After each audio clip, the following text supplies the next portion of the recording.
Hi hello all. Monday mini vlog. ನಾವು ದೇವಸ್ಥಾನಗಳೆಲ್ಲ ನೋಡಿಕೊಂಡು return back ಡೋನ್ಗೆ ಬಂದ್ವಿ. ಡೋನಲ್ಲಿ ನಮಗೆ ನೈಟ್ 10:30ಗೆ ಬಿಟ್ವಿ ನಾವು ಡೋನಲ್ಲಿ. ಅಂದರೆ ನಾವು 11:50ಗೆ ನಮ್ಮ ಟ್ರೈನ್ ಇರೋದು. ಸ್ವಲ್ಪ ಬೇಗನೆ ಬಂದ್ವಿ. 11:30 ಎಲ್ಲಾದರೆ ಆಟೋಗಳು ಸಿಗಲ್ಲ ಅಂತ ಬೇಗ ಬಂದು ವೆಯ್ಟ್ ಮಾಡ್ತಾಯಿದ್ವಿ. ಅರ್ಲಿ ಮಾರ್ನಿಂಗು ನಾವು ಯಲಹಂಕನಲ್ಲಿ ಇಳಿಯೋಷ್ಟರಲ್ಲಿ 6 o'clock ಆಯಿತು. 6 o'clock ಯಲಹಂಕ ಇಳಿದ್ವಿ. ನಾವು ಆ್ಯಕ್ಚುಲಿ ಮೆಜೆಸ್ಟಿಕ್ ಇಳಿಯೋಣ ಅಂದ್ಕೊಂಡವರು, KSR ಬ್ಯಾಂಗ್ಳೂರಲ್ಲಿ ಇಳಿಯೋಣ ಅಂದ್ಕೊಂಡವರು ಯಲಹಂಕನಲ್ಲೇ ಇಳಿದ್ವಿ.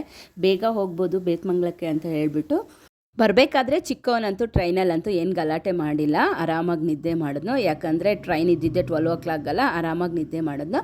ಯಲಹಂಕದಿಂದ ಆದರೆ ಬೇತಮಂಗಲಕ್ಕೆ ಬೇಗ ಹೋಗ್ಬೋದು ಅಂತ ಹೇಳ್ಬಿಟ್ಟು ನಾವು ಯಲಹಂಕನಲ್ಲಿ ಇಳಿದಿದ್ದೀವಿ. ಯಲಹಂಕನಲ್ಲಿ ಆಂಜನೇಯ ಸ್ವಾಮಿ ದೇವಸ್ಥಾನ ಇದೆಯಲ್ಲ, ಅಲ್ಲಿ ಹೊಸಕೋಟೆ ಬಸ್ಸಸ್ ಬರುತ್ತೆ. ಯಲಹಂಕದಿಂದ ಹೊಸಕೋಟೆ ಟು ಕೋಲಾರಿಂದ